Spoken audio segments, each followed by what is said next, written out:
Shavua Tov, guys. So, as you guys might imagine, a lot of people are very upset, very confused about the recent actions or interactions or kind of movements of President Trump. As much as we have seen, both in his first administration and even now recently this one, that he is probably the most pro-Israel president who ever lived. I mean, again, guys, American jets, with the help of Israeli, intelligence and all that kind of stuff, but American jets, American bombers were the ones that bombed Iranian nuclear installations and all kinds of other installations. So, this is something that was going on for many, many years. Sorry. And presidents refused to do anything about it. And Trump was the one that did something about it. And you could say, well, it was in the context of a war. We get it. But, a lot of people thought it would escalate into something, what we thought in the Torah community we call Gog and Magog. A lot of people thought it would, World War III, which is basically pretty much the same thing. But, guys, what I'm about to say to you guys, you could easily, and I also could, say that I am, wrapping myself into a pretzel or bending over backwards just to justify what's going on here. And the only reason I don't think I am doing that is because of the Torah.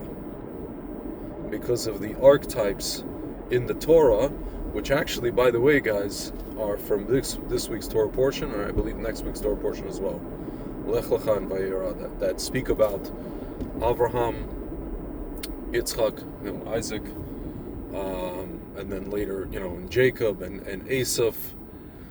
Guys, I'm not going to get into, giving you a primer. I'm just going to tell you that some of you guys have been watching this channel know that Rabbi Kessin has been talking about this already for 10 years, maybe more, that basically Trump is the good part of Asaph. But, however, when you consider that he's a good part of Asaph, inside the good part of Asaph is still Asaph. So, what must Asaph do?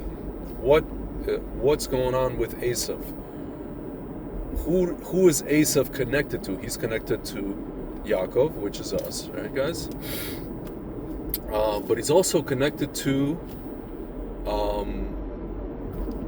Ishmael. Asaph married Ishmael's daughter. So now there's different names, Keturah, Bazemat. Keturah is actually Hagar, which is the wife of Abraham. But he married a lady, Bazemat. She has different names, right? The point is, that's his father-in-law. Folks, Ishmael is Asaph's father-in-law, right? So, and Asaph is Yaakov's twin brother. Excuse me. So, Asaph is known, one of his traits is Kivud Abba Aim. He's the penultimate example of someone who respects his mother and father. And in this case, by extension, anybody who is an elder. Father-in-law. It's as if it's his father, but it's his father-in-law, right, guys? So, here he is, interacting with Ishmael. What do I mean by that, guys? I don't know if you guys know this, and I looked into this. My friend Frank and I looked into this, but I looked even deeper into this. Apparently, there's a lot of entities that can claim lineage from Ishmael. They have actually a Masorah, like a tradition that, like, basically namesakes and archives that they can claim goes back all the way to Ishmael. Most of those entities are of the Arabian Peninsula, so we're talking about, so what today is Saudi Arabia, Oman, all these different tribes, all these different families, right? Oman, Saudi Arabia, Yemen, Bahrain, and Qatar. Now Frank and I asked the question, why are we focusing? Why do we have military? Why does America have military bases?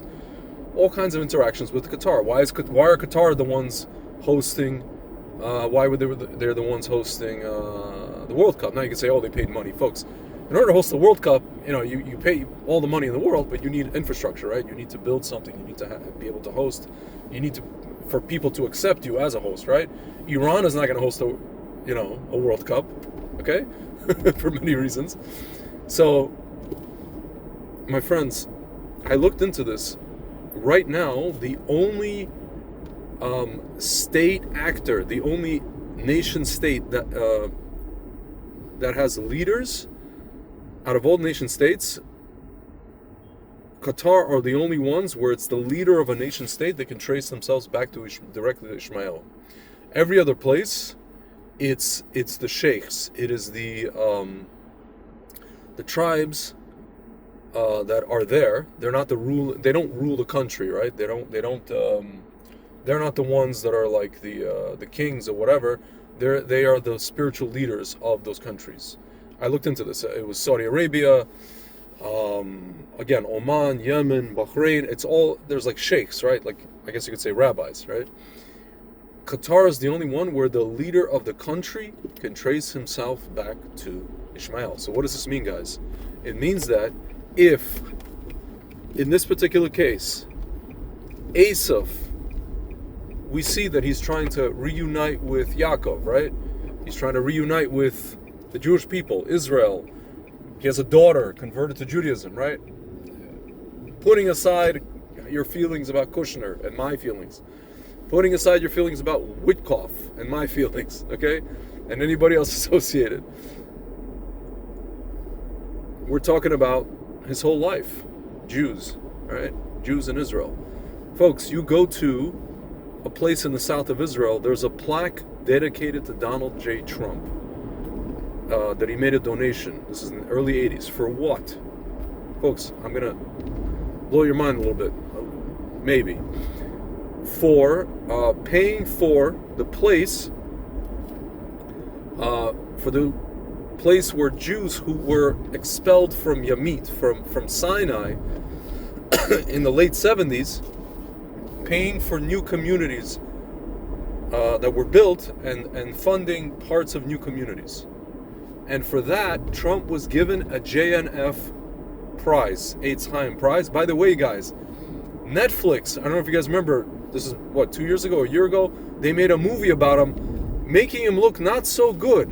A movie about Trump, and they depicted his office, and they made sure, whoever made this movie, guys, it's incredible, they made sure to have that Eitz Chaim plaque displayed prominently in many of the scenes in his office when they show Trump's office in the Netflix special, folks. Why? I don't know. I have no idea. Maybe you want to say the Sitra Achra has to show you, this aspect, right?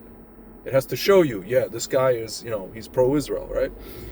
Folks, so again, I'm just parroting Rabbi Kessin. Rabbi Kessin said, Trump is trying to reunite with Yaakov.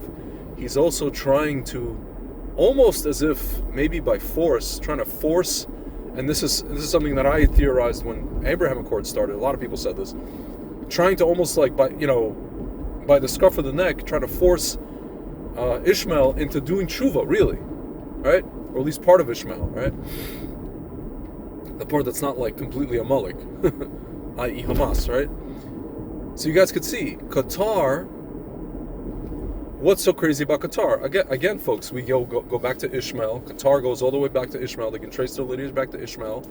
And Qatar, they now have a choice to make. It's almost as if they have a choice to make. Do they want to join maybe the Abraham Accords, along with their brothers in the UAE and, Saudi Arabia soon to be, or do they want to stick with the bad part of Ishmael, which is the part of Ishmael that's not going to do tshuva, which is the Iranian regime. The Iranian regime, which is basically Haman, right? who are really in reality Amalek, the regime, not the people, not the Persian people, but the Iranian regime, which has an ideology which basically requires, it's a prerequisite that Israel be destroyed, right? For their Messiah to come, or whatever it is. My friends, Qatar, it's almost as if Trump is pulling them towards him, and he's going to say to them, you guys have a choice to make. Because, folks, any other explanation apart from just, sitting around and accusing Trump of treason, meaning treason, betraying us, right? Any other explanation doesn't make sense. You guys, listen, you could sit around and you could accuse Trump of treason all you want, right? But, folks, at the end of the day, the proof's in the pudding, right? Again, put aside all the stuff with who we had to release in order to get our hostages back. Put aside Kushner and Witkoff and all that stuff, which in reality Israel put themselves in the situation by not nipping stuff in the bud in the beginning. Okay, by not it's like what is it called? It's like when Shaul did not finish off the king of Amalek, really, the leader of Amalek. So, my friends, again, you can tell me, Tzvi, you're wrapping yourself into a pretzel, folks. I would normally agree with you, except for one thing. What I've seen from President Trump, even now, and what I know from the Torah, and what I know from my teacher, Rabbi Kessin, what I know from where we are currently in history, and the trajectory of what really is happening right now, and how, no matter how you slice it, how absolutely Mashiach-esque, I don't want to say messianic because people misinterpret. Mashiach dig, as we say in Yiddish, or Mashiach-esque, Mashiach-like, Mashiach, whatever you want to say, everything is. So, my friends, take it or leave it. I'm at a gas station. Gotta unplug. Peace.